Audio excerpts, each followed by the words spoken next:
Welcome to Fabulosity For You, and my name is Angie. If this is your first time visiting my channel, please click the subscribe button, then click the notification bell so when I upload videos, you'll be the first to know. Like this video and make a comment. This channel is about fashion, relationship advice, and lifestyle. And if this is not your first time visiting my channel, well, welcome back, my queens, and welcome to the kings out there. Okay, guys, so today is Wednesday, and it's Ratchet Wednesday. It's Ratchet Wednesday. Today is the day where I do the review of the 90-day The Single Life. Season 4, Episode 4, Tim Stirs the Pot. So, go get your drink of choice. Go get your snack of choice. Come back and sit with your girl, Angie. Text, email, call, stick a letter in a bottle, baby, and let everybody know your girl Angie is online and review. So we're going to get right straight into it. The episode opens up with Veronica, and Veronica is, honey, she going to pick her man up, Jamal. And she's going to the airport, and on the way to the airport, she's like, you know what? I hope he falls in love with this city, because in order for us to grow together, we have to be in the same city. So she gets to the airport, and she's excited to see her man, honey. And he gets in the car, and she goes, listen, I hope you fall in love this time with Charlotte, because we just can't grow if we're not in the same city. And so in the confessional, he was like, I really don't appreciate her putting pressure on me to move out here. We have not been dating that long, and I'm just not there. I'm not there, and I don't appreciate it. But I do understand that in order for our relationship to grow, we do need to be in the same city. So they get to her house, and they go in her backyard, and they're sitting by the pool, and they're just talking. And then her daughter comes in the backyard, and her and Jamal, they're talking, and they're vibing with each other. And Veronica's feeling like, wow, he might be the gap between me and my daughter. Maybe 10 years age difference will actually be beneficial in this relationship. And she just sits back, and she's just feeling like she's so happy that Jamal is really taking the time to get to know her daughter.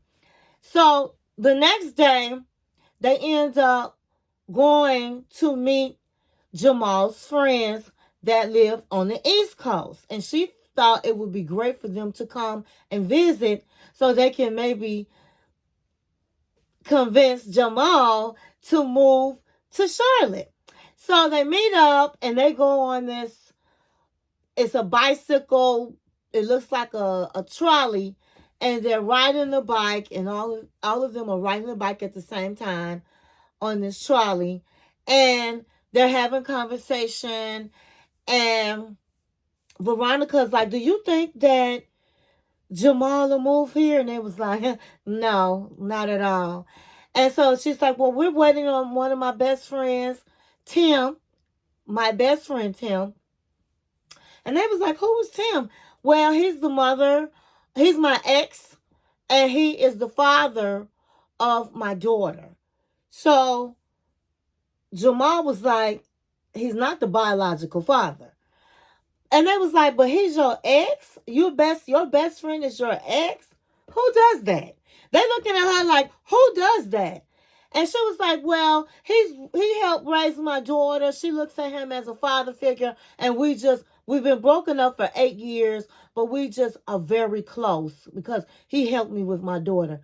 And they was like, nah, that don't even seem right. Your best friend is your ex. And so in the confessional, Jamal was like, if we're going to get this, if we're really gonna do this, I need to be her best friend, not her ex. So meanwhile, Tim shows up and everybody was like, wow, so it's kind of strange. Tim's friends were like, Jamal's friends was telling Tim, it's kind of strange that you and Veronica are best friends. And he was like, well, I raised her daughter and I am like her father. And it was like, still. And so that just don't make sense. So he says, do you guys think that Jamal would move to Charlotte? And they was like, no. And so he was like, Jamal, why don't you think you'll move here? And he was like, well, first of all, it's nothing to do out here. Okay? And I'm just not in a space where I want to move to some place that is like boring. And then you don't like me. And so he was like, well, what does me not liking you have to do with anything? And so Veronica was like, listen, you my best friend and what your opinions do mean a lot to me. And so Jamal was like, listen, dude, I heard you telling my girl every time you bring my name up, you have something negative to say. I don't know what's up with that. I have never done anything to you. You tell me, what have I done where you feel like I'm not the one for her? What have I ever done to you? He was like, go ahead. Tell me. Go ahead, let's let it out now. Let's put it all out there. So he was like, didn't really say anything. And then he was like, I'm gonna quit talking like Tim. But he was like, I just feel like I need to see that you're treating Chloe right, that your intentions are right with her, because that's my daughter. And he was like, you sitting up there acting like you the the the best father ever. And so he said, I didn't say that. And so Veronica was like, Tim, you really should have came at him when you first met him the way you did. You started a lot of drama. I'm trying to put out a lot of smoke. He said, I didn't start out a lot of drama. She said, yes, you did. So he was like, man, you talking. She said, why are you saying that when he does treat Chloe right? He does have best intentions with her. Well, I haven't seen it. She said, well, I saw it. I see it. So that's all that should matter. And he said, no, I should see it. And so he was like, man, you sitting up acting like you the best father in the world. You're not no best father in the world. So he was like, one thing, he said in the confessional, I can deal with a lot and really get mad about stuff.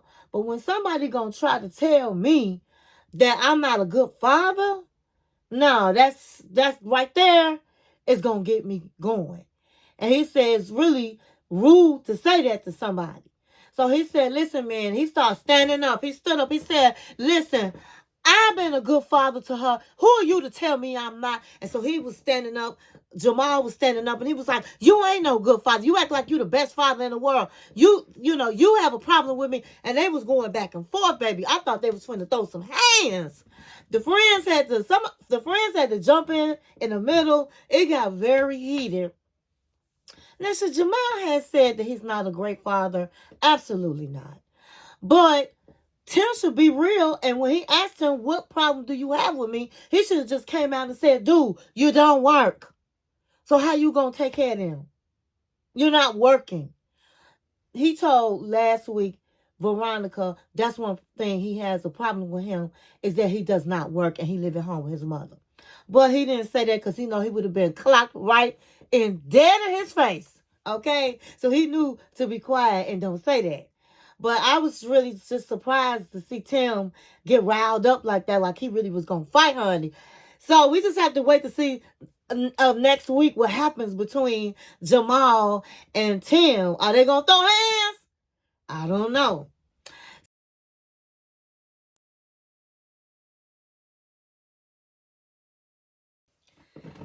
So next we're going to talk about Chantel and her new friend Guineas. Yannis. I think his name is Yannis. I hope I'm pronouncing his name right. So Chantel finally made it from the 4-hour trip. And she gets out and she looks absolutely beautiful. She has a gorgeous pink dress on. She looked good in it. Her hair was pulled up. And for somebody that got dressed in makeup and had her in a car, I was worried about it last week, but she came out looking fabulous, okay? So she goes in and she meets Yanni, Yannius, Yannius. She meets him and he's at the bar and it was kind of awkward. They said hello to each other, but then they were like sitting there like, who's going to say something? So finally he broke the ice and said, what is your favorite sport? And she was like, Americano football. And he said, excuse me? And then she was like, I was talking in Spanish. So she was thought she was talking to her ex Pedro. So she said football, and he started laughing. He said, "Okay." So he said, "Hey, let's go for a walk so I can show you my city." So they go for a walk, and he takes her hand, and Chantel was like, I was scared that the connection would not be there, but the connection is there. And so they're walking around the city by the water. It was absolutely romantic and beautiful. And he was telling her all about Greece. So they finally find a bench and they sit down by the water, and it's like breathtaking, the view. So romantic. And he said to her, do you think you'll ever move to Greece? Do you think you will move to Greece? Is that something you think you could consider? And she was like, well, I never thought about it. And she was like, the city's beautiful, but I really never thought about it. And that's what she told me. I never thought about it. And so she went into saying, I don't know. When I think of Greece, I'm thinking of Rome. And he said, yeah, people say that. And she said, do they have the Spartans here?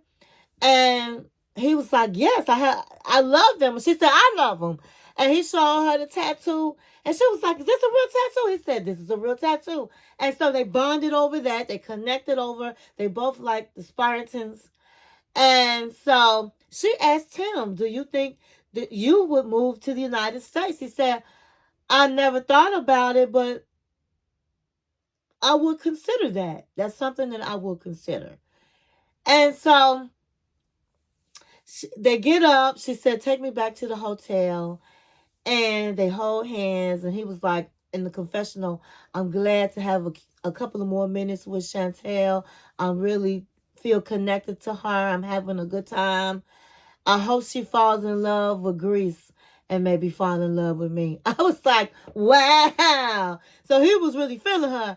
So they got in the car and Chantel was like in confessional, I really have a connection with this man, but I am not going to go out like that. He cannot come back to my hotel room. I am not going to do that. I'm going to be a lady. So good for Chantel. So they start walking back to her hotel after they got in the car. They got out and he walked her to the hotel and she goes, I hope he gives me a kiss. So that's how it ended. So we got to wait till next week to see what happened to Chantel and Yannis.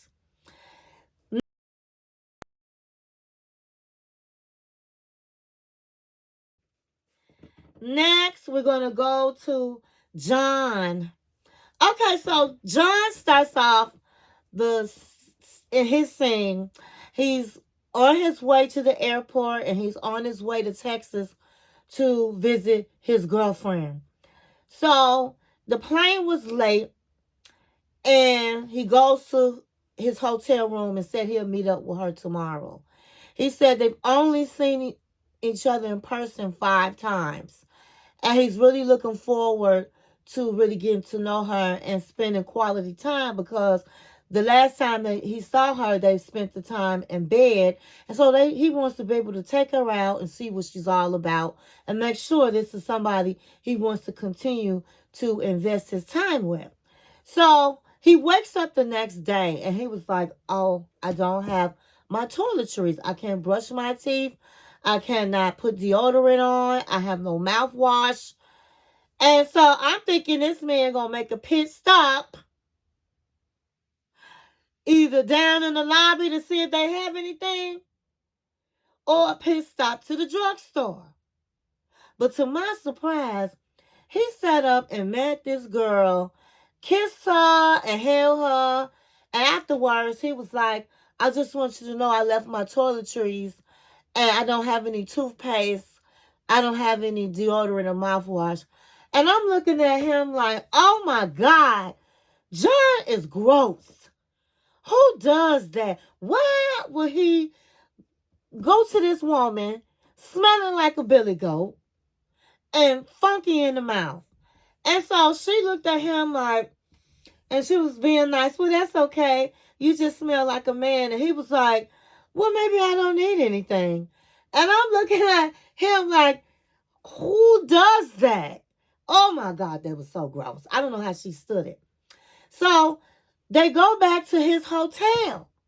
They don't even make a pit stop to get him a toothbrush, some toothpaste, none of that. And his bed was already unmade. He was like, I left the bed unmade because I knew we going to get back in it.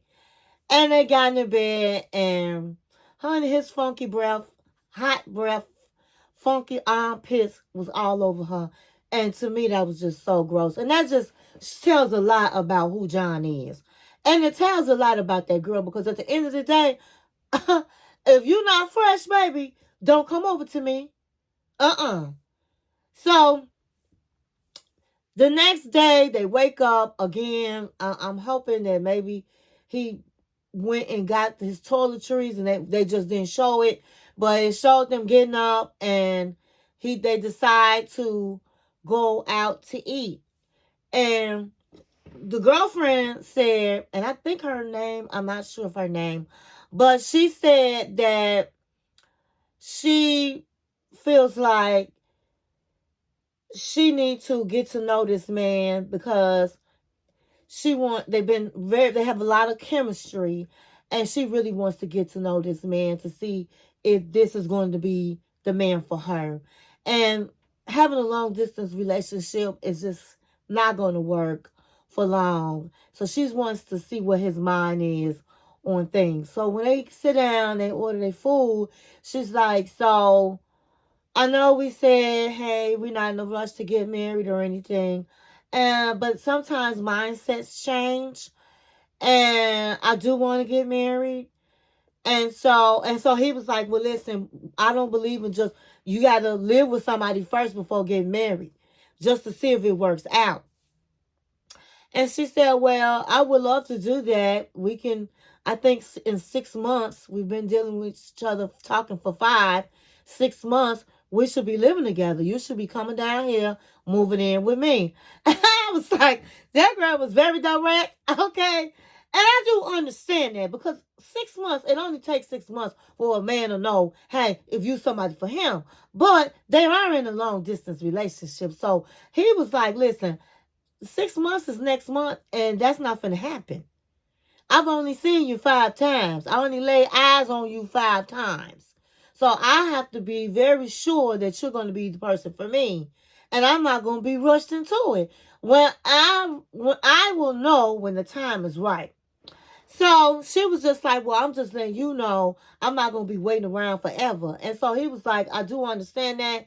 And he said in confessional, she do seem like somebody he want to settle down with. He definitely wants to settle down, but he wants to make sure that it's with the right person. And I don't blame her. I mean, they've only been dating for 5 months, and it's been a long distance relationship. So long distance, you just really don't get the chance to really know that person like you would if they lived in the same city. So John was on point with saying that. So they went on and they talked, and he made a joke about some things, and she was looking at him like, and he's like, no, I'm just joking, I'm a jokester. And so he said last night the sex was good, so they had that chemistry. And I'm gonna rewind this back. When before they had sex, he pulled out this big uh it was a, what do you call it, a deal. It's not a deal, a vibrator. He pulled out this big old vibrator, and he was like, I'm real, I like to switch it up and do different things. And I'm saying to myself, you said you only been with this girl 5 times, and already you gotta switch it up. So what's wrong with you, John? I don't know, but that was kind of odd. They haven't been together a long time to want to do all of those things, but everybody does different things in the bedroom. So that's how it ended. Will he decide to move in with her? I don't know. But John is a trip, honey. John needs to make a trip to the store and buy some toothpaste, a toothbrush, and some deodorant.